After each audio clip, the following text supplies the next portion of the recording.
everybody? It's Neil from the Pentatonic Way, and I'm so happy to be here with you guys. I can't believe it's been so long. I had terrible audio issues, and I'm just happy to be back. I was pulling my hair out.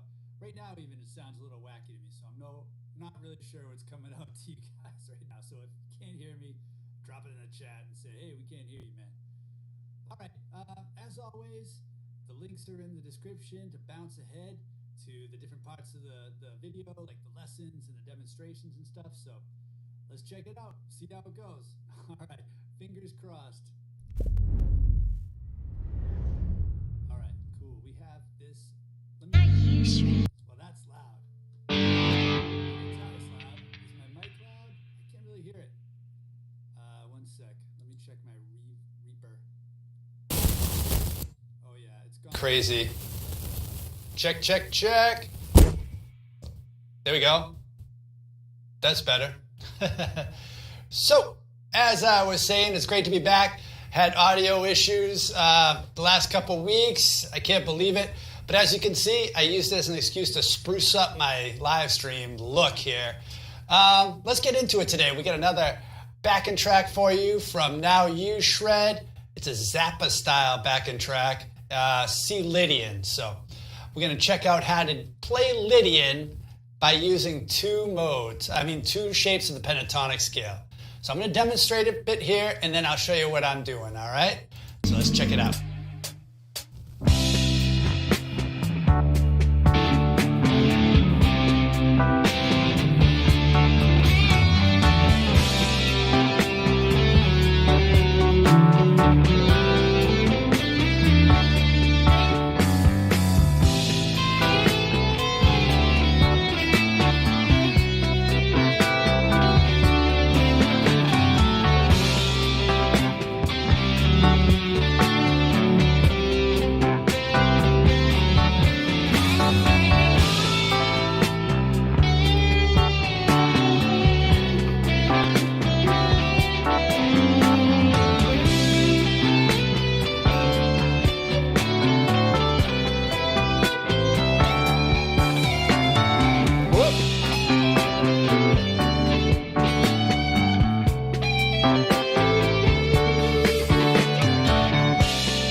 Good to be jamming again.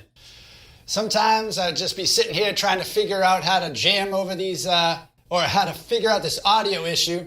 I didn't get to jam at all. It feels so good to get my fingers moving. All right, so let's check out what we were doing here. We got 2 chords that kind of outline the Lydian mode, right? You have your C major, and then you got a D7. Now, what that represents is C Lydian and D Mixolydian in the key of G major, right? So what we're going to do is highlight those chords by playing those pentatonics. So C major, we're going to do C major pentatonic, and then D major or D7, we're going to do D dominant pentatonic. So let me show you what those look like. Let's play them here. We're going to play using this shape. Hold on. Crikey. All right, so this shape right here on the 5th fret.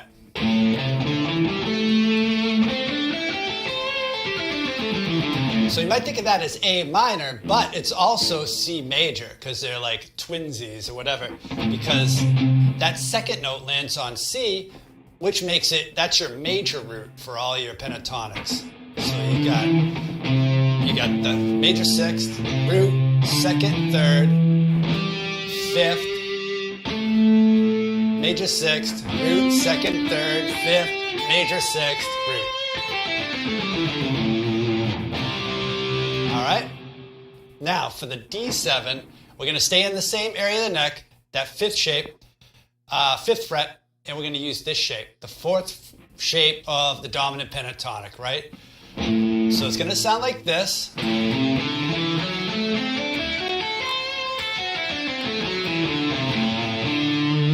And what you end up doing is the scale degrees are the 5th, flat 7, root, 2nd, 3rd, 5th, flat 7, root, 2nd, 3rd, 5th, flat 7. All right, so the notes really, they don't change a lot. You just have to, well, I have them on the grid there. They shift a bit. But really, all you're doing is going from that to this. Just moving that one note down. And then here on the bottom strings, we usually have 5, 8, 5, 8. We have 5, 7, 5, 8. And that's actually, it comes out to be your sharp 4, right? So, yeah. All right. I'm going to jam on it again, see if you can follow those shapes, and yeah, let me know if you have any questions in the chat, and I will be showing you another area of the neck in a second to jam on it. So let's get into it a bit here. It's good to be back, everybody. I'm glad. Thanks for watching. All right.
Try some octave.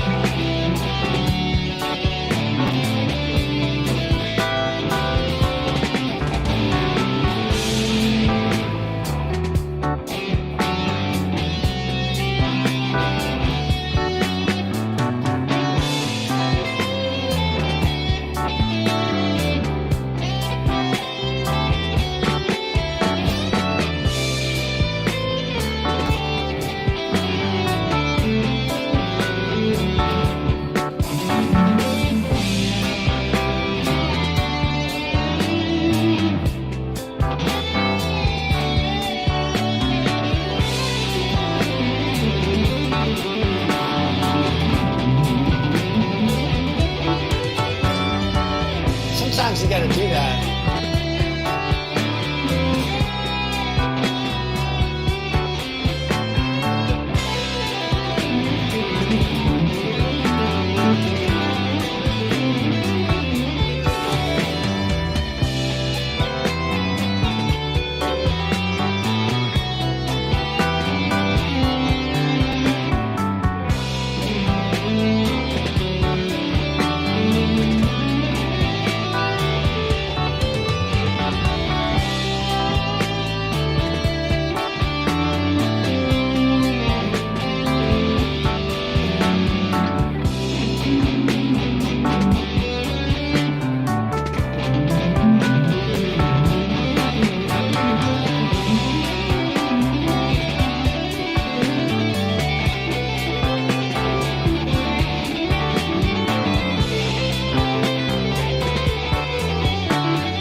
All right, cool. Something like that.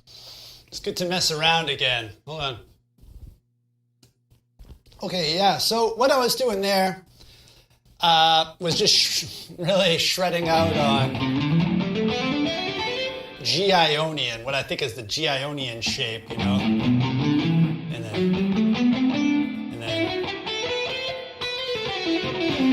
when you're, as far as I can tell, right? When you're just shredding out like that, you don't really have to concern yourself too much with what notes you're hitting, if it's hitting on the chords or not, because you're moving away so fast.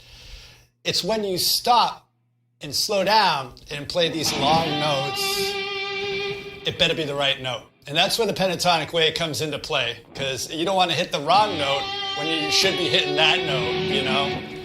When you come out of one of those kind of tirades of notes.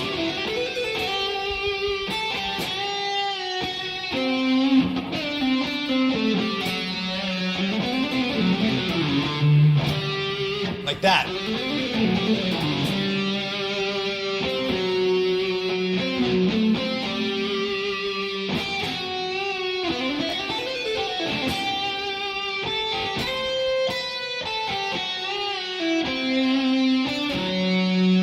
You know, if you want to outline the chord changes, when you come out of those fast runs, you want to nail whichever pentatonic is the pentatonic of the time, whichever one matches with the chord. So, cool. All right, let me show you another spot where you can jam on this. When I think of A minor and I think of the pentatonic, we're going to do it at the 10th fret, all right? So we're going to use this third shape right here of the pentatonic.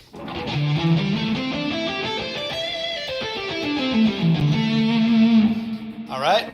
So what you end up there is the 4th, the 5th, the flat 7. Oh, wait, I'm thinking of it as A minor 7, right? You see it in the parentheses on the chord change there?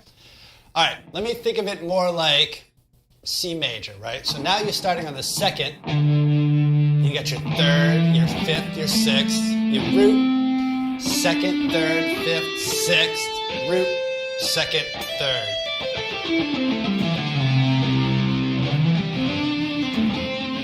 All right? And then for the D7, we're going to use this shape, with the first shape of the pentatonic scale, dominant pentatonic scale. All right? So what that looks like is this. You have starting on the 10th fret.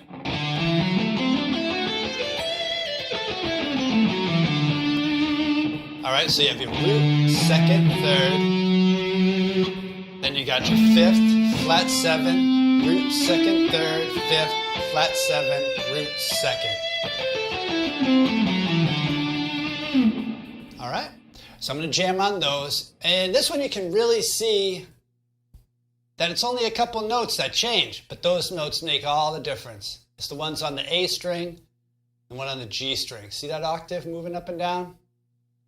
Those are the notes I'm going to target when I'm trying to really outline the chord tones, you know?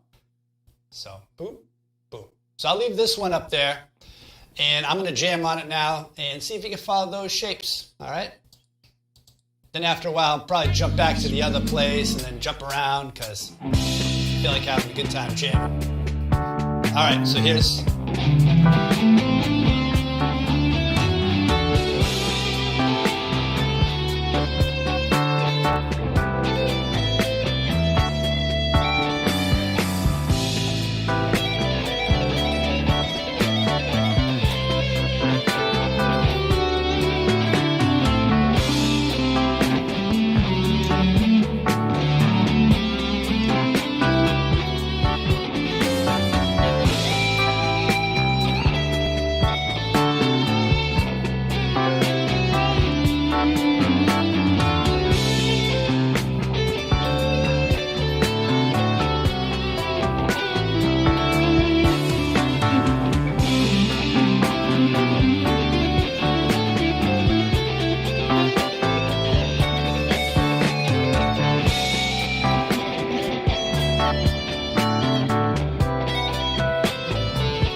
like that.